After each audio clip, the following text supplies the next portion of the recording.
Hi, it's Chris Watkin here, and I'm joined by Sarah Jane Taylor, who is the lettings boss lady from Preston Baker, an 8-branch network in Yorkshire, and considered by one of the best in the industry, Peter Knight, as one of the best estate agency chains in the UK. Thanks for joining me today, SJ. No problems. The question I want to ask you today is, why does the estate and letting agency industry have such an abominable reputation, but there's such resistance to accept and invest in steps that will improve it? For example, ROPA and regulation. Talk to me.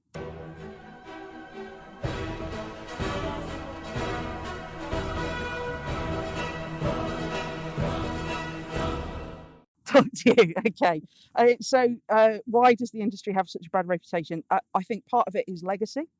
I think for a long time there was very little regulation, and so people tried to get away with murder, I was going to say, but certainly pushed the boundaries beyond what was acceptable, underhand dealing, taking bungs, that sort of stuff, and it's good to see that nearly all of that now is eradicated from the industry. So I think it's fair to say that huge steps have been made to try and improve on what's been done.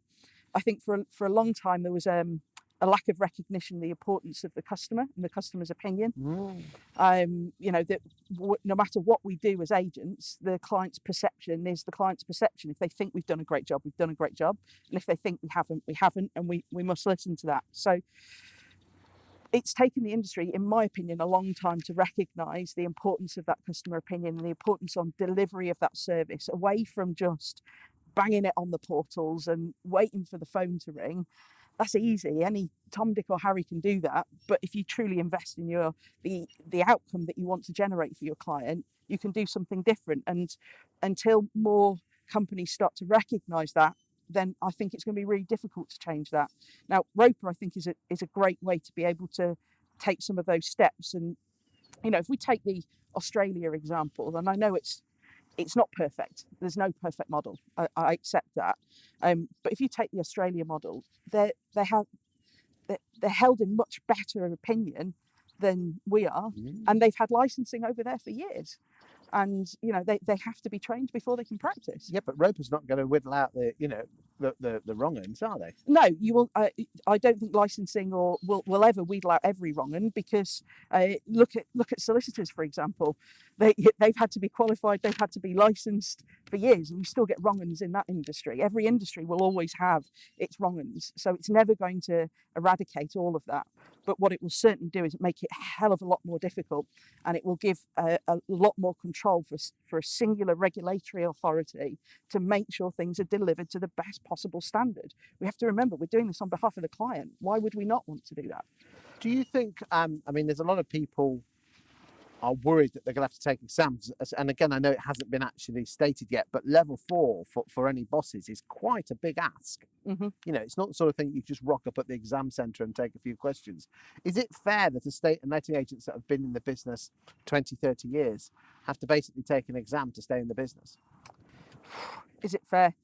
It probably isn't fair, but is it the right thing to do? Then that's a different question.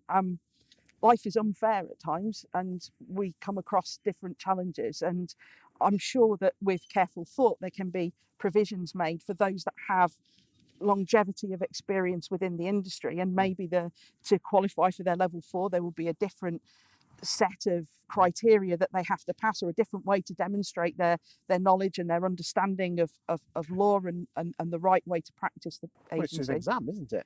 It could be an exam. It could be a number of other things, right? It could be demonstration of outcomes for clients. It could be based on client but feedback. Surely that's a one rule for one and one rule for the other. Oh, potentially. Hey, listen, I don't have all the answers, and as I say, I mean, how do you think your boss would, Ian would want to take a level 4? He's level 4 qualified. He's level 4 qualified. He is, yes. So, and he's a busy man, so at least he's done it. Yeah. Are you level 4 yet? I'm not level 4, no, but I will be. I will be ahead of the release of the regulations. If ROPA comes into force, I'll absolutely do everything to put myself in a position where I'm qualified. And do you think it's fair that all the staff need to be level 3 as well? Yes. Yeah. So I have a criteria for all of my asset management and lettings practitioners, that they all have to pass their level 3 within the first 12 months of employment. I set them a challenge to pass it within the first 6 months. If they pass it in the first 6 months, then we give them a bit of a bonus on the back of that, because it gives the customer reassurance as well. that they're not just dealing with some joker that we dragged in off the street, that somebody that knows what they're talking about, and it's based on study and information. Do you honestly believe that all agents should be doing that now to give a better service? Do you think it also gives you more business as well? More, Does it win me more market appraisals or instructions? Maybe not, but the instructions that I win, does it give the clients total reassurance that we're acting in their best interest at every point? Absolutely. But let's come back to the second part of the question. There is such resistance. There's plenty of them that are just basically, you go on Property Industry Eye and they're just saying, no, no, no, no, no. Do you think they're short-sighted? Everybody has an opinion, and people are going to disagree with my opinion today. People on Property Industry Eye will have their own opinions about it, and I've seen these opinions on screen before. Are they short-sighted? I don't know. I think the question that we all have to ask ourselves is, what's in the best interest of the customer? We're there to serve the customer. We're there to provide a service. And will regulation help make sure that the service that we provide is done within the law, is done to the best interest of the client to generate an exceptional outcome, which provides the client with an opportunity to get the easiest move possible, whether that's sales or lettings?